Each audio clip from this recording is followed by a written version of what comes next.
Hey friends, welcome to my channel. So friends, this is another session on Elegy written in a country churchyard by Thomas Gray.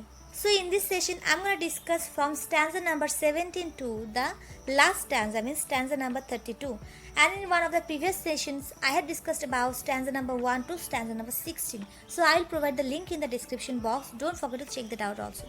So now let's start today's session. Okay, so before explaining from stanza number 17, let's know in a nutshell about the previous stanzas. So from stanza 1 to 16, the poet is talking about the common poor people of the village as well as the late forefathers of the village who had a humble life with simple desires. But after the death of these poor people, as they were lying down in the graveyard, they remained ignored by the other people. So these poor people might have the power, might have abilities like other powerful people, but they never found the opportunity to showcase their ability. So they are like the desert flower, okay. So these people are like the desert flowers which wastes its sweetness in the desert, and these people are also like the gem which are hidden in the deep of the ocean. So this was the main idea. So now let's read stanza number 17 and 18.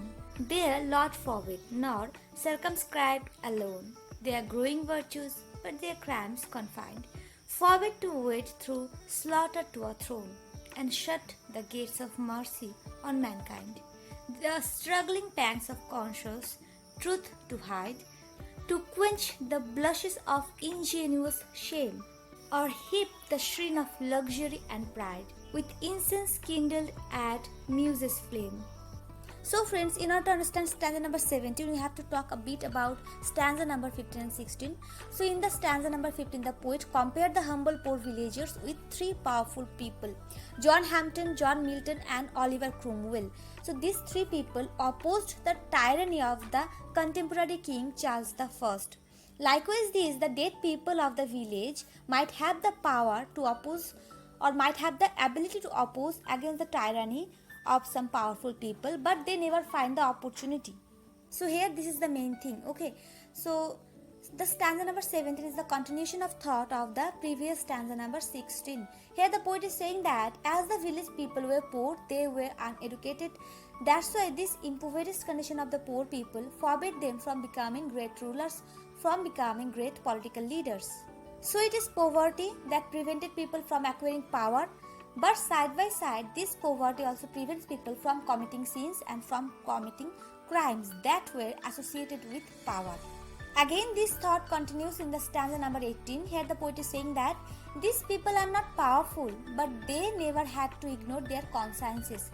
They never had to dedicate their artistic pieces, their poems, in the praise or in the flattery of those who are in power. So here in this place, actually the poet is saying about those writers, those poets who wrote poetry, who wrote artistic pieces in the praise, in the flattery of the king or the powerful people. But the poet is saying that the village peoples or the villagers are not like those people, those poets. And the poet is also not like the others. He wrote about the poor people in his poem, and he did never dedicate his poetry to the king, to the powerful people, to the powerful leaders. Okay. Now we have stanza number 19. Far from the maddling crowd's ignoble strife, their sober wishes never learned to stray along the cool, sequestered vale of life. They kept the noiseless tenor of their way. So here the poet is saying that these villagers, these humble villagers, lived far from the restless activities, far from the crowds. Okay. Their lifestyle is simple. They had just some humble desires. They don't want bloodshed. They don't want the lust of power. That's why they kept themselves away from the evil courses of mankind. And thus these humble villagers had never deviated from the peaceful path of their simple existence. So you know what the poet is saying, that these villagers are so silent. They are quite happy, they are quite satisfied with their life. That's why they never wish to deviate from the path of virtue. So now we have stanza number 20. Yet, even these bones from insult to protect, some frail memorial still erected high, with unclothed rhymes and shapeless sculpture decked, implores the passing tribute of a sigh. So here the poet is saying that though these villagers are humble, they lived an obscure life, but still some weak monuments were built near their graves. So these monuments were built to save them from the dishonor of being completely forgotten. Actually here the poet is trying to satirize, or we can say trying to pinpoint the people who don't even remember their late forefathers, and we people who don't even remember them because they didn't do any heroic acts. They were the simple villagers. So in order to not completely forget them, that's why near their graves some weak monuments decorated with awkward figures and some clumsy verses with incorrect spelling were built, so that these graves drew the attention of a passerby, and so that the passerby will give a sigh of sympathy for the dead. So now we have our next stanza, stanza number 21. Their name, their years, spelled by the unlettered muse, the place of fame and elegy supply, and many a holy text around she strews that teach the rustic moralist to die. So now the poet is saying that after the death of the villagers, in their tombstone, their names, their ages, their birthplace, even their age at the time of death, these things are inscribed on their tombs. Okay. So now the question is that why these things are inscribed on their tombs. So by some illiterate poet, all these inscriptions are inscribed on their tombs as a kind of substitute for elegy on their death, for mourning on their death. Okay. So on their tomb, we will find clumsy verses written in incorrect spelling, and there you will find also some scriptural text from the Holy Bible, which maybe teach these poor villagers how to die or how to meet death heroically with a philosophic mind and calmly. Now we have stanza 22. For who to dumb forgetfulness a prey, displeasing anxious being ever resigned, left the warm precincts of the cheerful day, nor cursed longing lingering look behind. So here the main point is that everyone, all men desires to live in the memory of other men, in the memory of their relative, right? After my death, someone will remember me. So that's my only wish. So that's why here the poet questioning that, is there any human being who doesn't desire to be remembered after death? Every man's life on this earth is a succession of both pains and pleasures. But no person departs from this life without giving it a single look of regret and unwillingness. Here the main idea is that no one wants to die. Though while living we have lot of pains, we have lot of sufferings, but that suffering and that pain seemed nothing in front of death. Now we have stanza 23. On some fond breast the parting soul relays, some pious drops the closing eye requires, even from the tomb the voice of nature cries, even in our ashes leave their wonted fires. So here the main point is that the dying person or the dying man consoles his heart by the thought that after his or her death he will remember by some of the relatives or the living friends. Okay, so this is the only consolation, or we can say this is the only wish of a dying person, that he will remember by his closed one after his death. So this desire to be remembered after death doesn't die when the dead body has been buried in the grave, or this desire doesn't even die when the dead body has been reduced to dust and ashes. Now we have stanza 24. For thee, who mindful of the unhonored death, those in these lines this artful tale relate. If chance by lonely contemplation led, some kinder spirit shall inquire thy fate. So here the poet is saying that these villagers were remembered by no one, but as a poet himself, the poet is full of care of the dead villagers. And the poet in this poem dealt with the simple life story of the villagers, and thus he tried to give a kind of honor to the late villagers. And the poet also hoping that some other person of this type of similar thought like the poet will lead to this churchyard once, and after the poet's death also maybe that passerby or maybe some other person will inquire into his fate also. Okay. So here the main idea is that as the poet sheds tear for the poor, Likewise, this maybe there are some other person also or some friend of Thomas Gray himself who will shed tear after the death of the poet himself. Okay, this is what a dead person wants, that someone will shed tear after his death and someone will remember him. Now we have stanza number 25 and 26.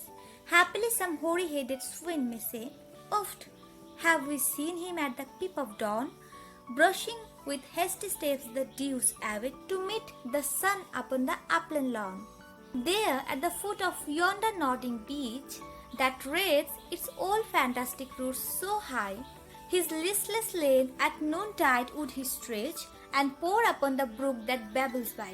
So here as the speaker or the poet is visualizing his own death, that's why he is thinking that one inquirer inquires about him and some grey-haired native or one villager or one farmer said to the inquirer that, oh, I have seen that person, I have seen that man early in the morning. He was walking with hurried steps over the dewy ground to greet the rising sun from the grassy top of the hill.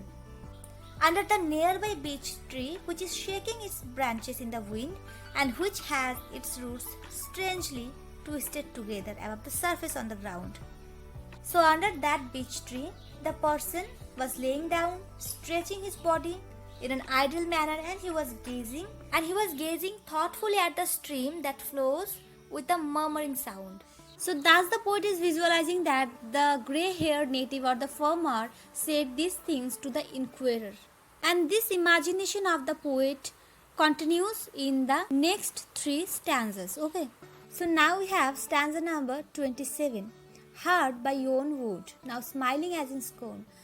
Muttering his wayward fancies he drove, now dropping woeful one like one forlorn, or crazed with care, or crossed in hopeless love.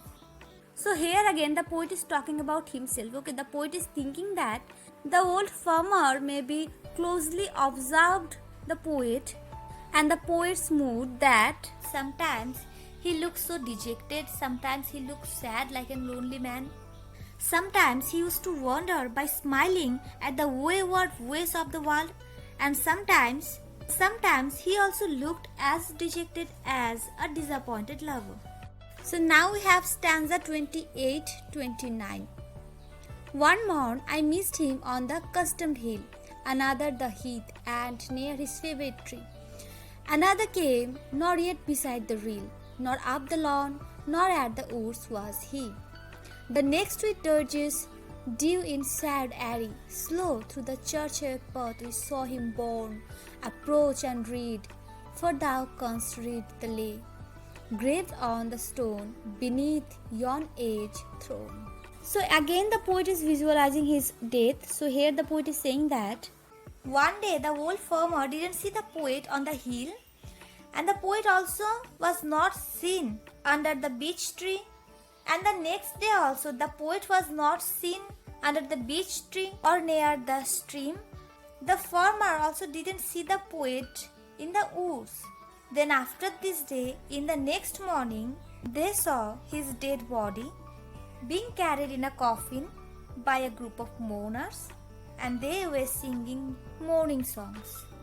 By thinking the inquirer as an educated man, the old farmer asks the inquirer to go to the grave of the poet and read the verses that were engraved on the tombstone. So here actually the poet is visualizing his own death. Okay. So now we have the epitaph, means stanza 30, 31, 32. Here rests his head upon the lap of earth, a yacht to fortune and to fame unknown. Fair science frowned not to his humble birth, and melancholy marked him for her own. Large was his bounty and his soul sincere. Heaven did a recompense as largely sent. He gave to misery all he had, a tear he gained from heaven.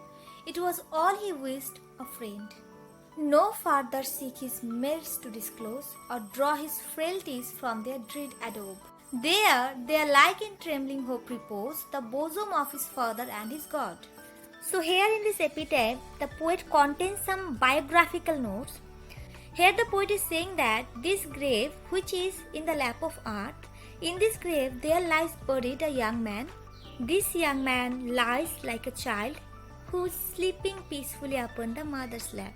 So here, through this epitaph, the poet asks the passerby as well as the inquirer as well as the reader not to remember him as a wealthy person, as a famous person, or as an educated person, but to remember him as a person who was melancholic, who was sympathetic towards the poor, as a person who wrote this poem for the poor, and as a person who had a generous heart. For all these good qualities of the poet, and for because the poet sheds tear for the dead person and wrote this poem for the dead person, that's why the heaven or the God rewarded him with a friend who will mourn after his death, a friend who will also shed tear after his death. So here the friend is unnamed, okay? It can be the passerby, it can be the kinder spirit who will inquire about the poet after his death, and it can be the reader as well, okay? And then the poet is saying that now, as the dead person is in eternal sleep, that's why now there is no need to disclose, there is no need to talk about, or there is no need to analyze the dead person's merits and demerits.